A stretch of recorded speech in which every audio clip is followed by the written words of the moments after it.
கல்விக்கண் திறந்தவர் என்று தந்தை பெரியாரால் மனதார பாராட்டப்பட்ட மறைந்த மேனாள் முதல்வர் யாரு? காமராஜர். அப்ப கல்விக்கண் திறந்தவர் என்று தந்தை பெரியாரால் பாராட்டப்பட்டவர் யாரு? காமராஜர். இப்ப காமராஜர் பெயரு சிறப்பு பெயர்கள் என்னன்னு பார்த்தோம்னா, பெருந்தலைவர் காமராஜர், படிக்காத மேதை, கர்மாவீரர் காமராஜர், கருப்பு காந்தி, ஏழை பங்காளர், தலைவர்களை உருவாக்கியவர். அப்ப கருப்பு காந்தின்னு சொல்லி யார் அழைக்கப்படுறாங்க? காமராஜர். ஏழை பங்காளர், தலைவர்களை உருவாக்கியவர்.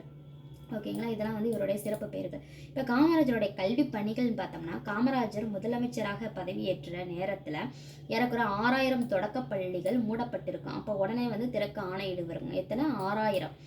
ஓகேங்களா, அவற்றை உடனடியாக திறக்க ஆணையிட்டார். மாநிலம் முழுவதும் அனைவருக்கும் இலவச கட்டாய கல்விக்கான சட்டத்தை இயற்றி தீவிரமாக நடைமுறைப்படுத்தினார்.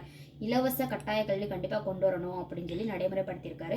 மாணவர்கள் பசியின்றி படிக்க மதிய உணவு திட்டத்தை கொண்டு வந்தார். இவர் மதிய உணவு திட்டத்தை கொண்டு வந்திருப்பாங்க. இதே எம்ஜிஆர் சத்துணவு திட்டத்தை கொண்டு வந்திருப்பாங்க. பள்ளிகளில் ஏற்றத்தாழ்வின்றி குழந்தைகளை கல்வி கற்க சீருடை திட்டத்தை அறிமுகப்படுத்தினார். பள்ளிகளினுடைய வசதிகளை பெருக்க பள்ளி சீரமைப்பு மாநாடுகள் நடத்தியிருக்காங்க.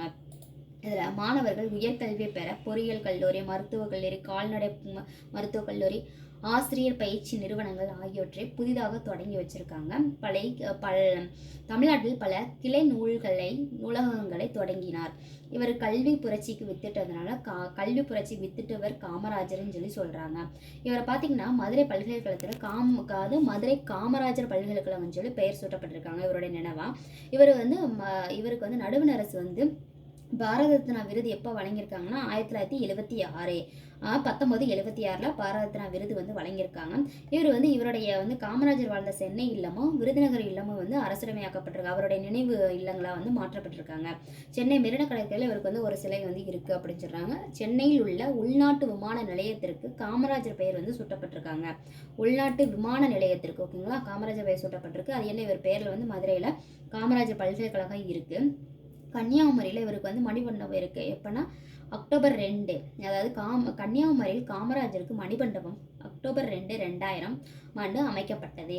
ஆண்டுதோறும் காமராஜருடைய பிறந்த நாள் இதையா வச்சுக்கோங்க. ஜூலை 15ஆம் நாள் கல்வி வளர்ச்சி நாளாக நம்ம கொண்டாடுறோம். அப்போ கல்வி வளர்ச்சி நாள் எப்போ கொண்டாடுறோம்? ஜூலை 15. முடிஞ்சா பள்ளிக்கூடம் செல்வதற்கு ஆடு மேய்க்கும் சிறுவர்கள் கூறிய காரணம் என்ன? ஊர்ல பள்ளிக்கூடம் இல்லை. பசியின்றி என்னும் சொல்லை பிரித்தெழுத கிடைப்பது பசி பிளஸ் இன்றே. படிப்பறிவு என்னும் சொல்லை பிரித்தெழுத கிடைப்பது படிப்பு பிளஸ் அறிவு. காடு பிளஸ் ஆறு என்பதை சேர்த்தெழுத கிடைக்கும் சொல் காற்றாறு. ஓகேங்களா. நூலகம்